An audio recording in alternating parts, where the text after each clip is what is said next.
네, 우리 반갑습니다. 좌우 성도 인사하시고요. 한 주간 또 3일간 평안하셨죠?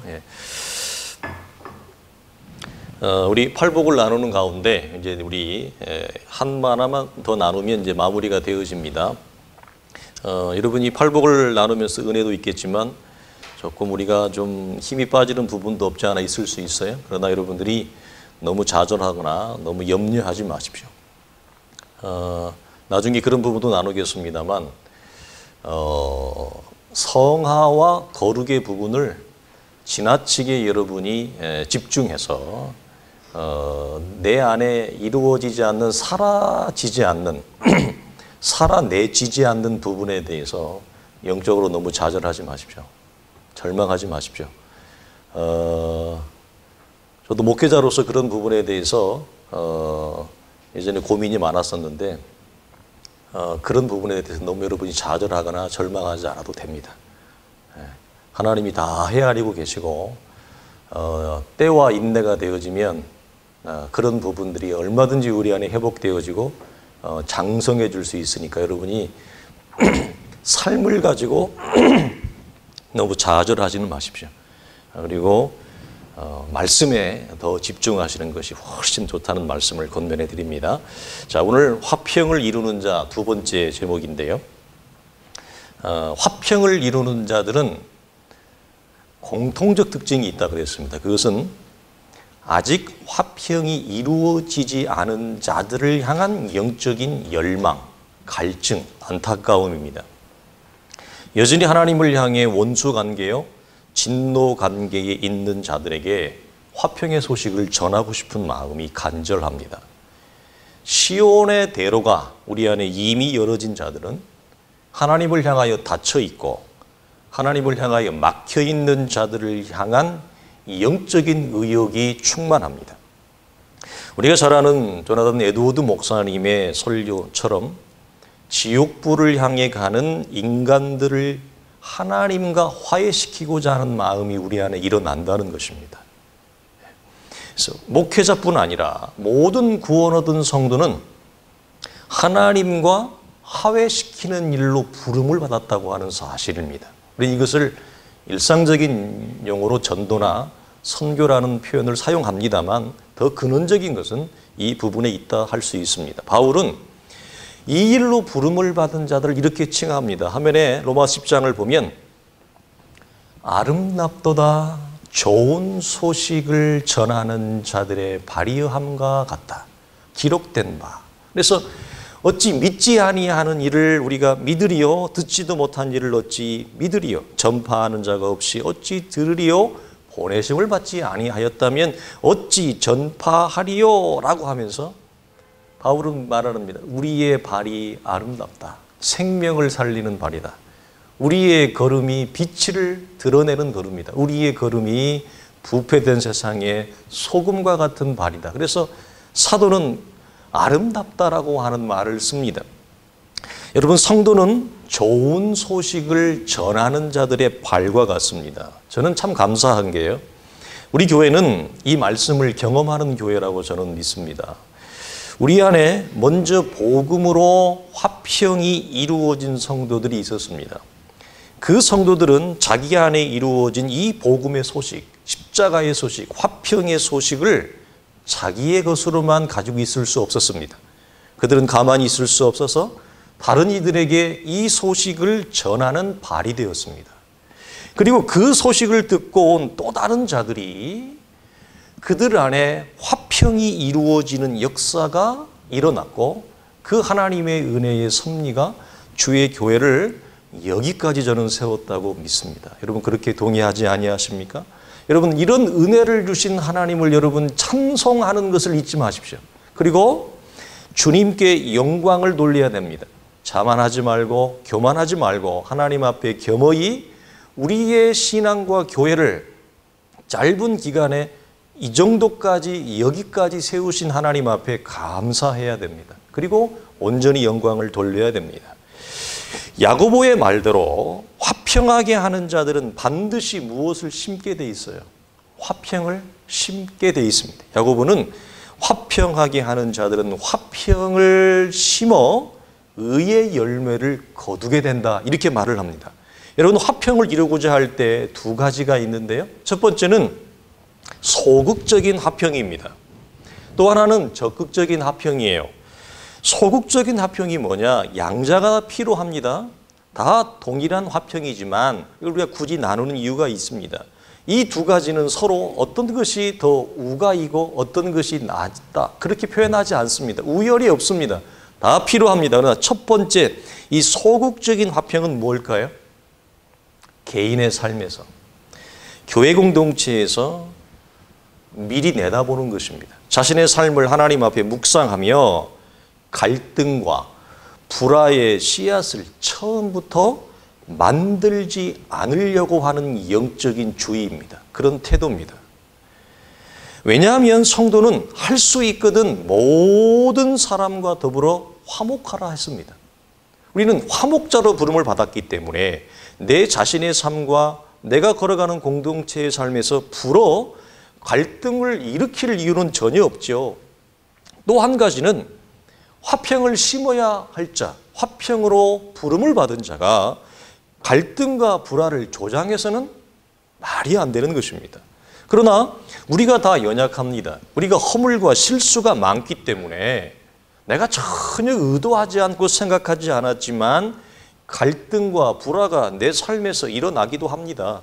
우리의 공동체에서 나타나기도 합니다. 그러면 그때는 어떻게 해야 될까요? 그때는 소극적인 화평의 모습에서 바뀌어야 됩니다. 어떻게?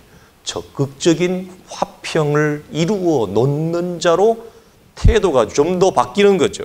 좀 더 역동적으로 여러분 나아가는 것입니다. 특별히 교회 공동체 안에서 신앙적으로 훈련되어지고 연단되어진 교회의 리더들, 이런 성도들은 특별히 이 역할에도 주목해야 됩니다. 그리고 이 역할을 이루기 위해서 어떻게 보면 교회 안의 리더들, 우리가 흔히 얘기해서 장로님의 자리에 부름을 받은 자들은 이 역할을 좀 더 대표적으로 조금 더 집약적으로 할 수 있도록 세움을 받은 자리라고 우리는 봅니다. 그래서 교회 안의 성도들 중에 신앙적으로 장성한 자들은 이 부분에 대해서 늘 영적인 공간을 가지고 있어야 됩니다.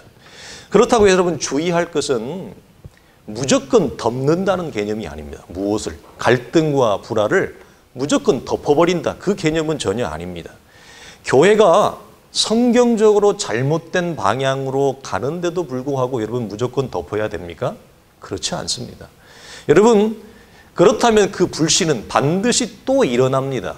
덮을 뿐이지 또 일어나게 돼 있다는 거예요. 해결을 하지 못했으니까.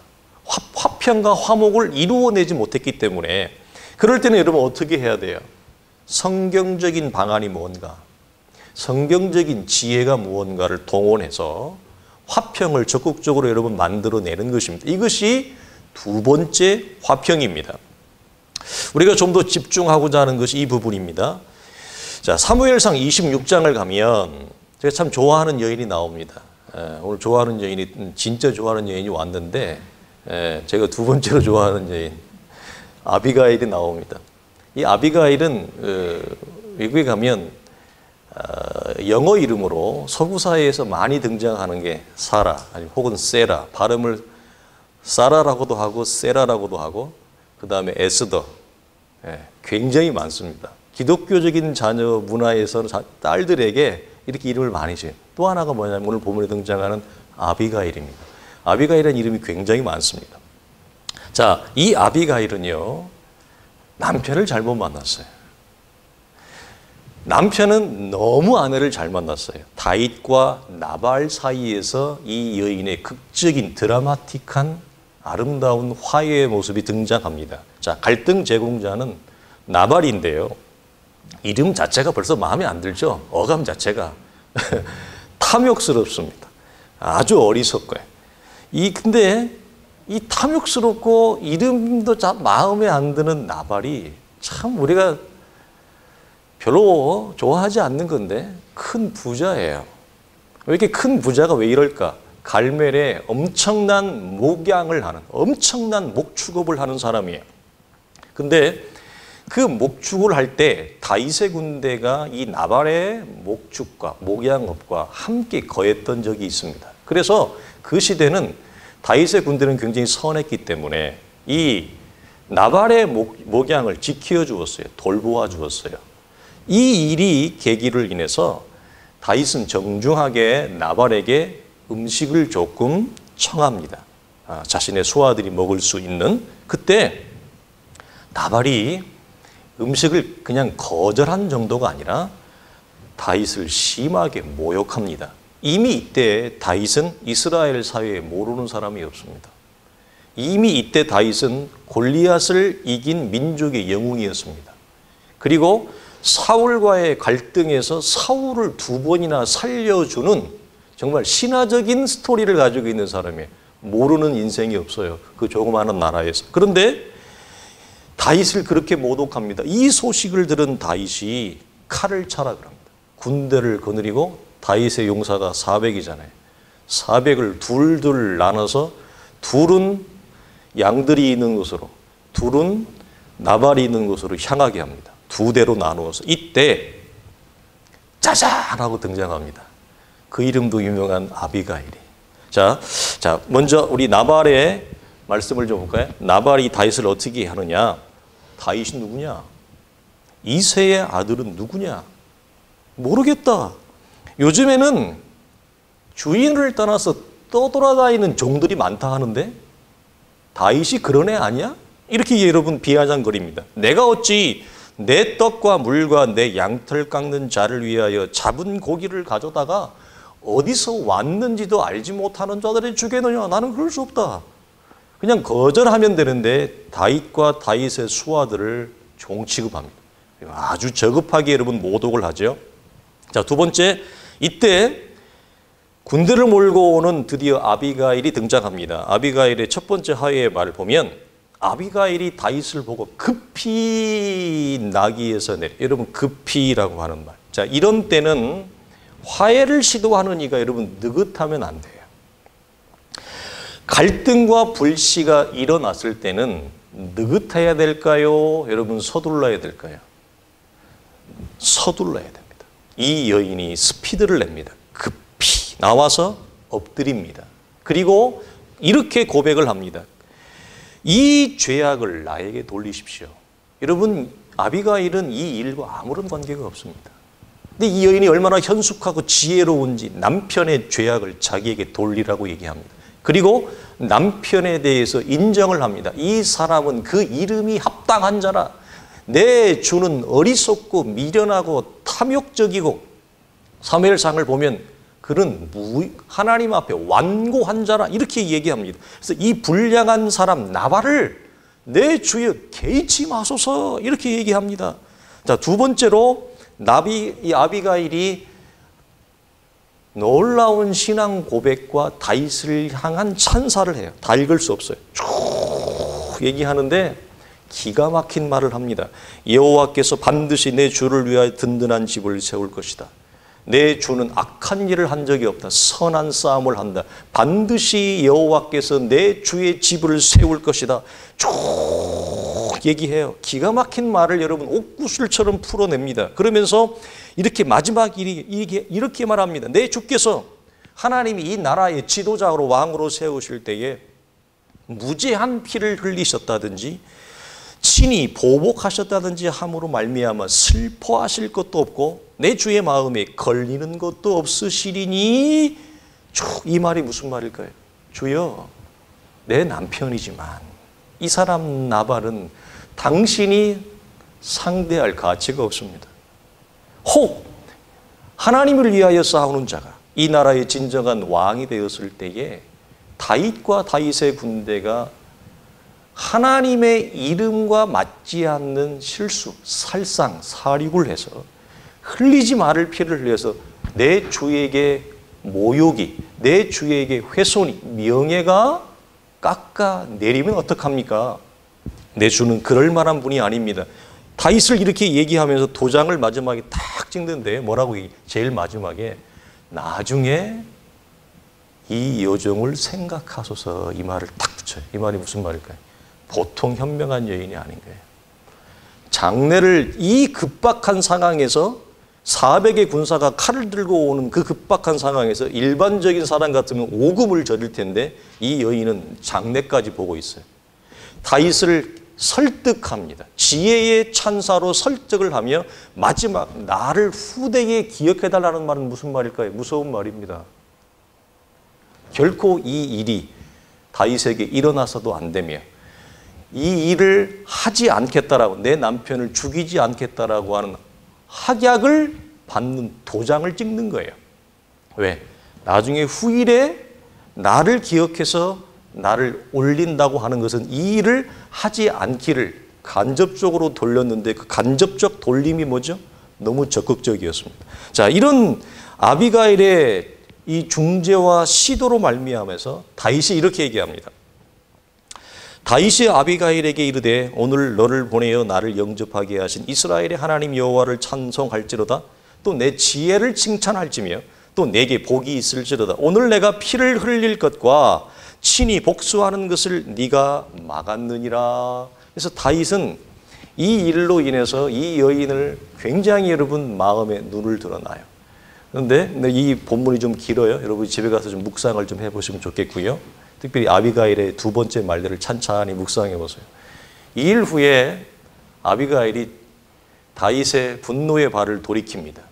화해를 이루어냈습니다. 적극적이었습니다. 빨랐습니다. 선수를 쳤습니다. 안 됐는데 남편이 뭐 하고 있을까요? 성경을 보면 나발은 왕이 벌이는 잔치와 같은 왕의 잔치를 배설해 놓고 술에 취해서 놀고 있습니다.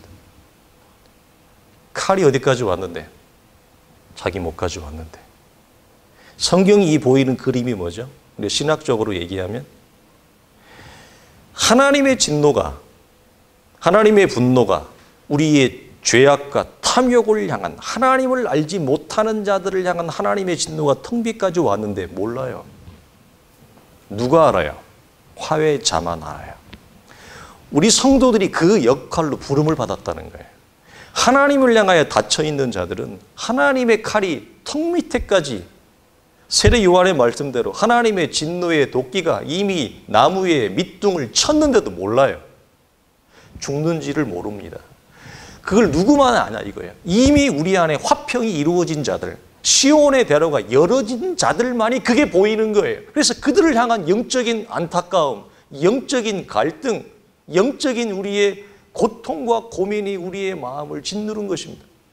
그래서 여러분 이 역할로 부름을 받았는데 나중에 술이 깨고 나서 남편에게 이 사실을 쭉 얘기합니다.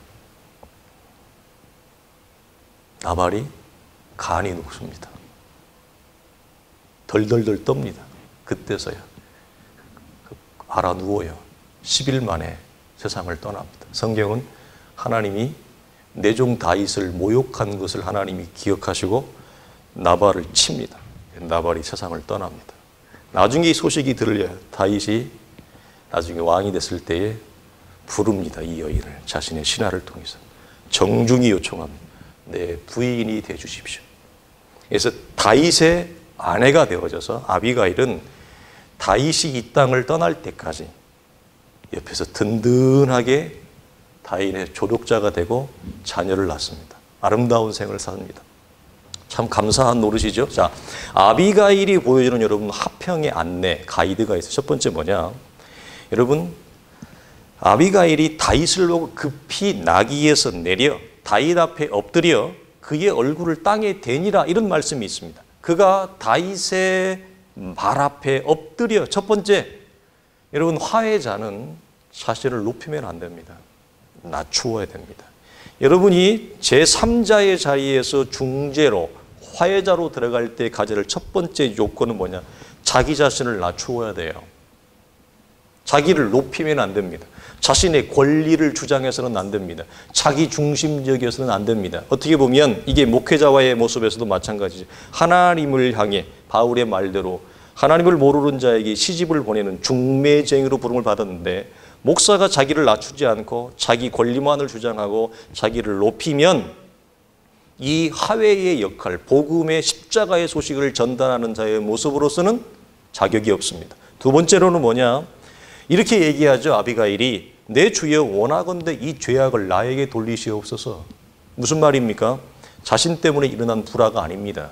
직접적인 원인이 없습니다. 그럼에도 불구하고 그 결과를 누구에게 돌리라는 거예요? 나에게 돌리십시오. 제가 감당하겠습니다. 두 번째, 불이익을 감내하고자 하는 마음이 없으면 적극적인 화해자로 설 수 없습니다.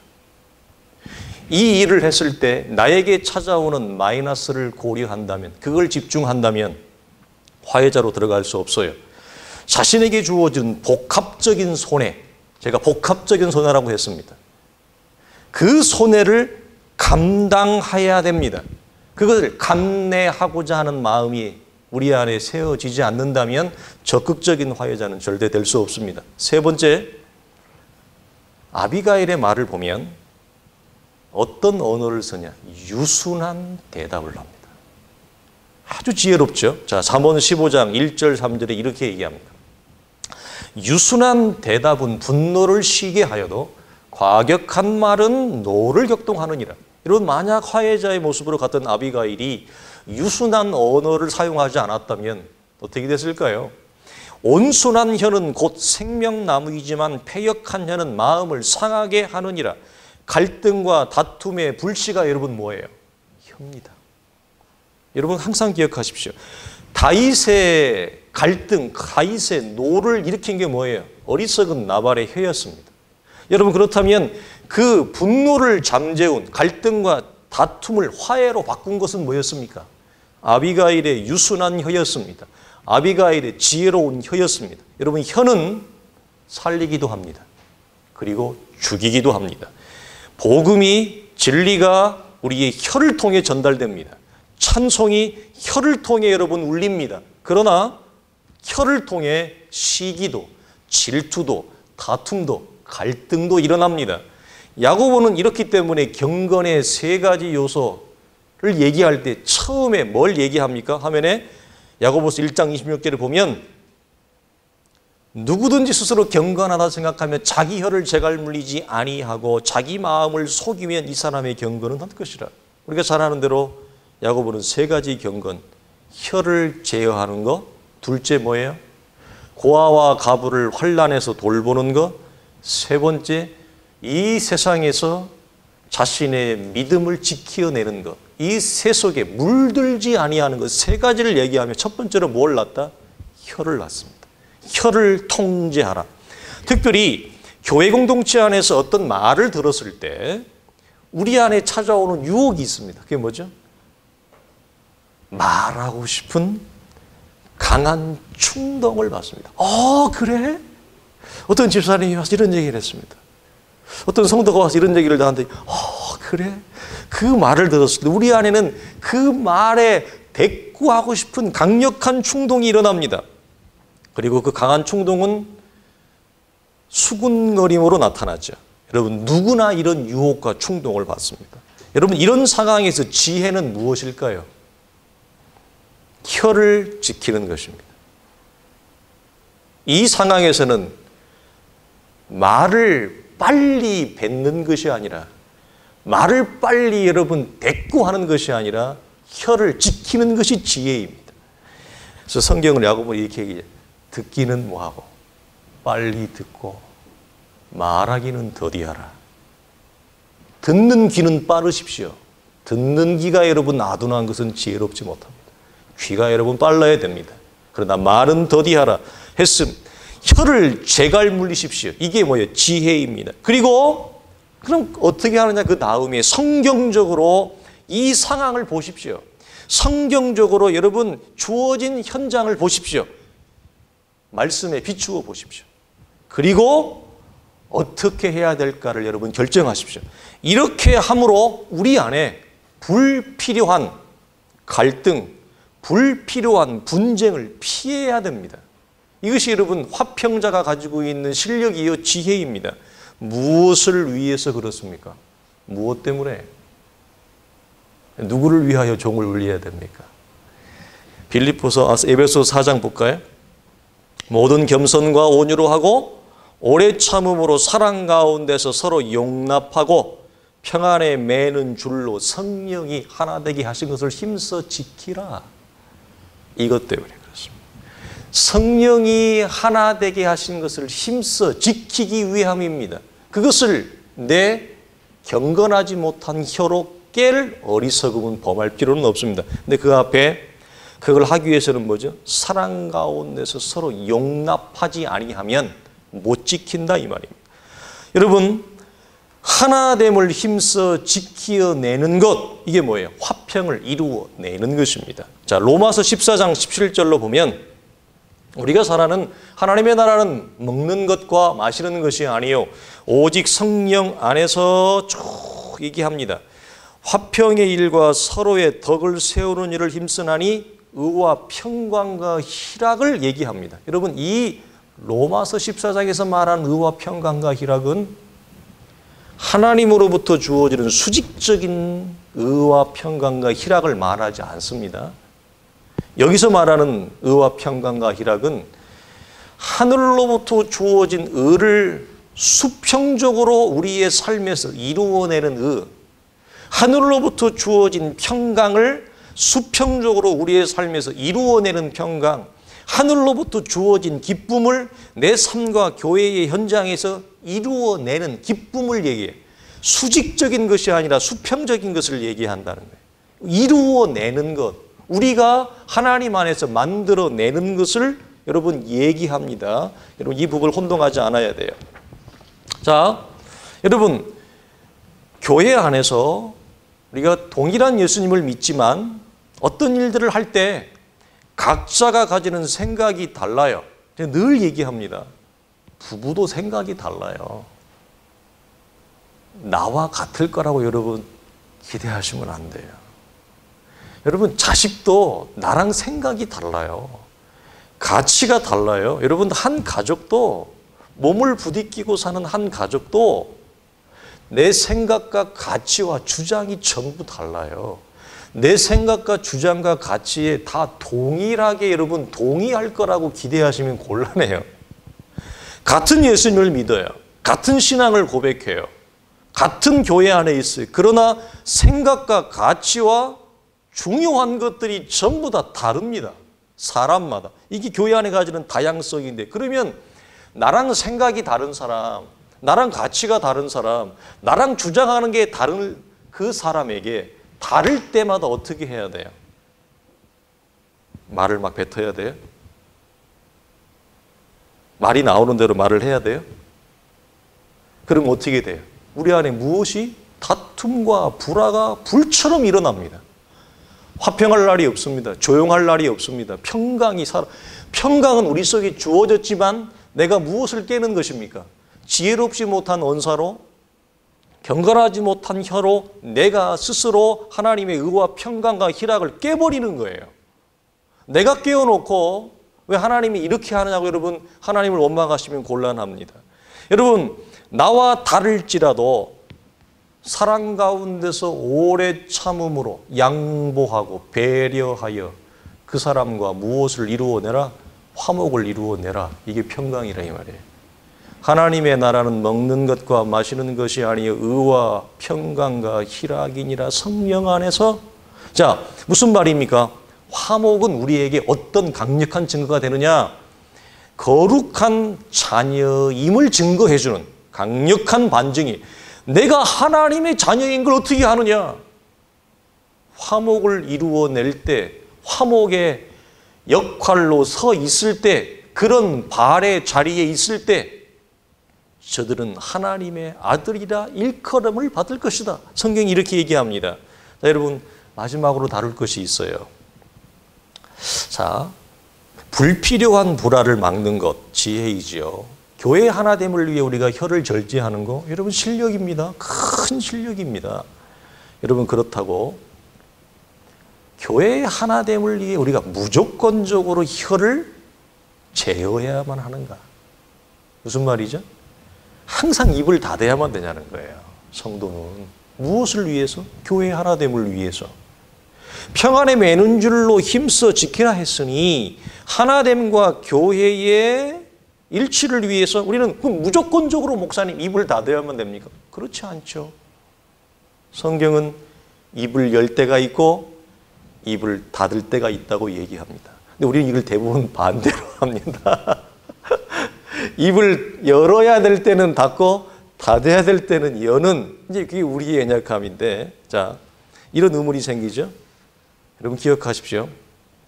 교회가 성경에서 이탈함에도 불구하고 입을 제어해야만 되는가? 이 문제입니다. 무슨 말입니까? 하나님의 교회가 진리를 버립니다. 진리를 희생시킵니다. 말씀을 버립니다. 그런데도 하나됨이라는 명분 아래 입을 닫아야 됩니까?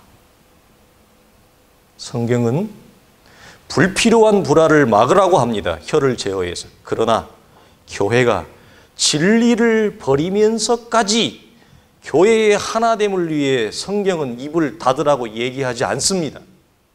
입을 열라고 얘기합니다. 이 부분입니다.